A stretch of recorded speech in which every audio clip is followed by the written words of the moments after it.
fresh oil in there. We're gonna use some red line oils. Some people like to put in a thicker viscosity. We're not doing any tracking really, so we're just gonna put in the recommended viscosity. Generally you want GL4 type of gear oil for trans and GL5 for differential. Because you have to fill from underneath the car, I recommend some kind of little cheap pumps. You can get them off Amazon. Also, you need for this job, it's always best to replace the washers here. The differential ones seem more like legit crush washers, whereas the transmission seem like normal washers that maybe you could get away with reusing. But if you're already buying some crush washers, you might as well just buy them all. And these are the ones you will need to order from Subaru.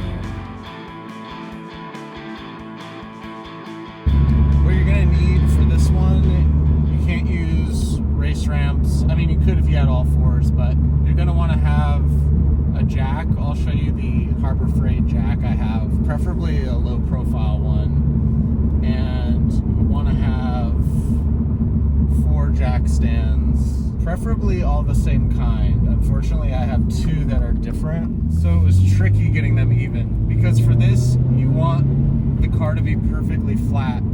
Because in order to tell that you filled it up all the way, you're gonna fill it till the fill hole overflows.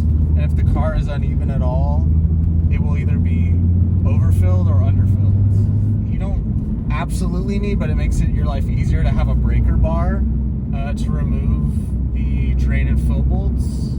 It's really nice to have a torque wrench so you can dial in the torque specs here. And then you are going to mainly need a 10 millimeter Allen socket. The fill bolts for the transmission is like really hard to, you don't have a lot of space between the car and that. Then you're going to need some 10 and 8 millimeter sockets just to remove the little panels underneath the car, and a flathead screwdriver because there's some pop clips under there you're gonna have to get out too. By the way, I'll throw up where the jack points are so you can see. It's right under the differential in the back, and in the front there is an area, you'll see it if you look at this diagram, where you can jack from in the center of the car. I did the front first. It seemed like if I did the rear first, it would be too hard to access the front one. Put jack stands under it.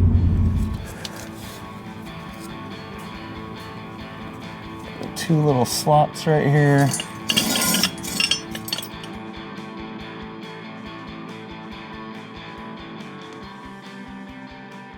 I recommend these jack stands. You don't really want to cheap out because those are the ones saving your life. Then we jacked up the rear on the differential. You know, if you're doing a tire rotation, just to be extra safe and redundant, you could put tires underneath the car. Or I'm gonna now use my race ramps and put them at least under 2 of the wheels, just to be redundant. Once the car is up, we're gonna start with the transmission, and for this, there are 2 panels we need to remove. There's this metal panel, and there is this fabric panel, and that is the one that's actually covering the transmission, but unfortunately they overlap.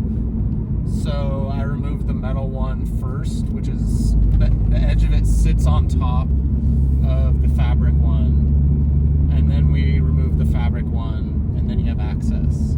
Okay, so get under there and just start removing bolts. It's mostly 10 millimeter bolts for that metal panel. There's a couple 8 millimeter ones, and then there's pop clips on the side. For those, you just take your flathead and you dig it and pry out the center of the pop clip, and then you pull out the whole thing once the top part is separated from the bottom part. And careful not to let the panel fall on your head. You take that panel out, and then you work on the panel behind it. That thing out.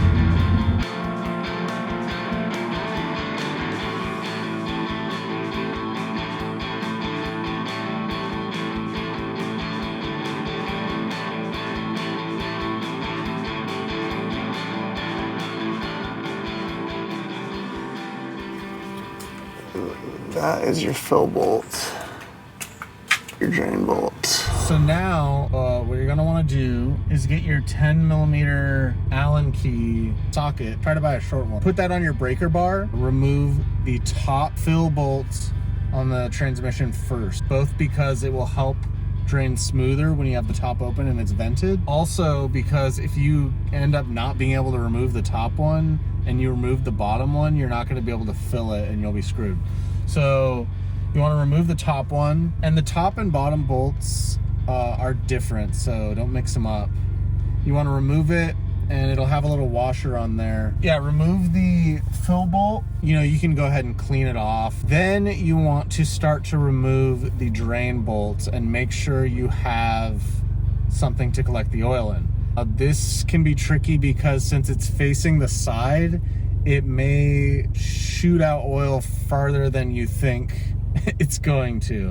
Careful not to get burned by it. Ideally, the closer you can get your collection pan, the better. Because when I did it, I even had it like sitting on a box trying to get close. The bolt falls out and it shoots, and it just shot right past my collection pan. So bigger collection pan, the better, and the closer, the better. You let it drain until it's finished dripping.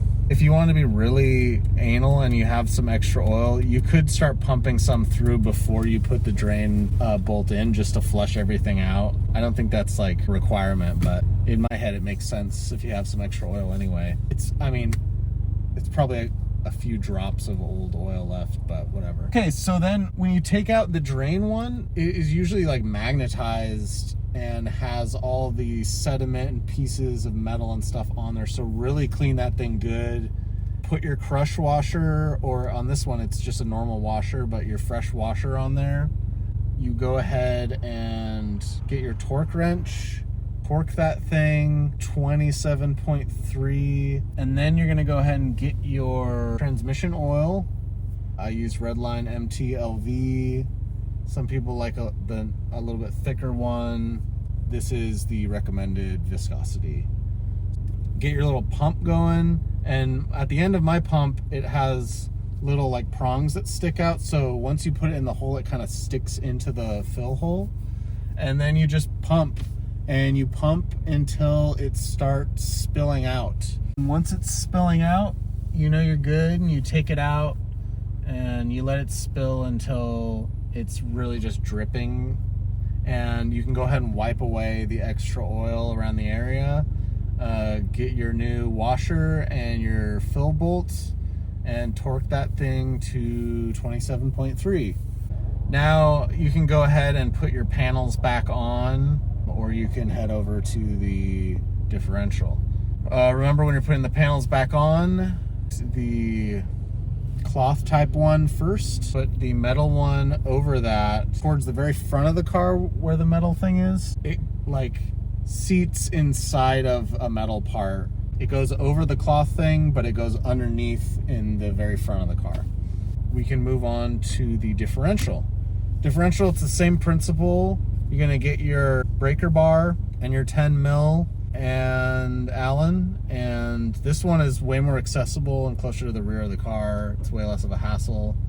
You take off the fill bolt first, and then you remove the drain bolt, and that one goes straight down, so way less of a mess. You're gonna fill up some kind of collection pan, and then once again, remember to keep the fill bolt and the drain bolt separate and not mix them up, and really clean the hell out of them with a rag. Then you can get your fresh oil, and this time I flushed a little through. Then you can go ahead and torque your, get your fresh crush washers. The Trans, the washers are the same for fill and drain. For the differential, it's a different little spec number, so make sure you get the right one.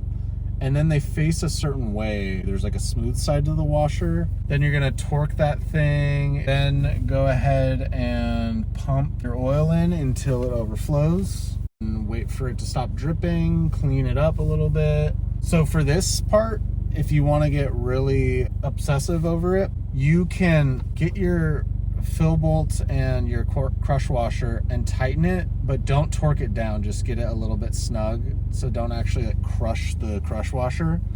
get in the car, turn it on, put it in first gear, and just like run the wheels a little bit for a minute. The level might be slightly different after that. So you do that, turn off the car, get back out, undo the fill bolts, give it a couple more pumps until it overflows, then let it drip. Once it stops dripping, then you can tighten the fill bolt again, get it to torque spec. After that, you should be good. You can go ahead and let the car down and you are good to go. Make sure to keep records if you're doing this all yourself, and receipts of what oil you bought, and records of the crush washers and all that stuff too. So when it's time for a warranty claim, they know you did it legit. And I think it feels maybe 5-10% smoother